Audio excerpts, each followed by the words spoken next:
Reserve Bank of India mulls first steps toward an eventual CBDC. The Reserve Bank of India, or RBI, continues to investigate the issuance of a central bank digital currency, or CBDC.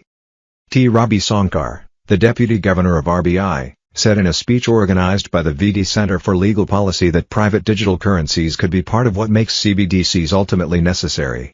He felt that the RBI's development of its own CBDC could provide the public with many of the same uses as digital currencies such as Bitcoin, while limiting the average user's exposure to volatility. He stated, "Indeed, this could be the key factor nudging central banks from considering CBDCs as a secure and stable form of digital money. The case for CBDC for emerging economies is thus clear. CBDCs are desirable not just for the benefits they create in payments systems, but also might be necessary to protect the general public in an environment of volatile private VCs." Sankar continued that the RBI is currently looking at a phased implementation strategy, and examining cases where CBDC could be put into practice with little to no disruption of the bank's status quo. The official detailed a number of issues that would need to be examined before CBDC implementation could truly be considered. He noted the need for careful consideration with regard to how retail payments, or payments occurring between consumers and businesses, would be orchestrated.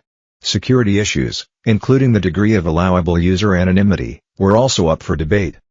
Related, India's ICICI Bank warns remittance users to steer away from Bitcoin. Of the problems mentioned, Sankar seemed most concerned with the toppling of central bank oversight and authority. He stressed that traditional financial institutions might lose their role as trusted third parties, should individual users be given the ability to trustlessly transact for themselves. An arguably valid fear, given that Bitcoin creator Satoshi Nakamoto openly devised blockchain technology as a way to end the stranglehold he felt banks needlessly enjoyed with regard to disintermediation. People transacting without a middleman could also reduce the bank's ability to issue credit to patrons, according to Sankar.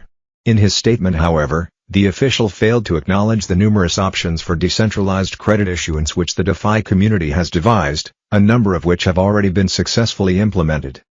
Sankar said that while there is more research to be done, it may not be long before pilot projects in both the retail and wholesale markets are put into motion. Setting this up will require careful calibration and a nuanced approach in implementation. Drawing board considerations and stakeholder consultations are important. Technological challenges have their importance as well. As is said, every idea will have to wait for its time. Perhaps the time for CBDCs is nigh. CBDCs have gained a lot of traction over the past year. South Korea recently chose a blockchain subsidiary of a local internet company as the technology provider for the pilot tests of its digital yuan. Members of the staff of the Bank of Canada also released a study detailing the possible benefits of a CBDC. They noted a number of pluses, including the elimination of transaction fees on debit and credit cards, and the possibilities inherent to programmable currency. In the U.S., the chairman of the Federal Reserve said a CBDC could cut down on the number of cryptocurrencies being launched.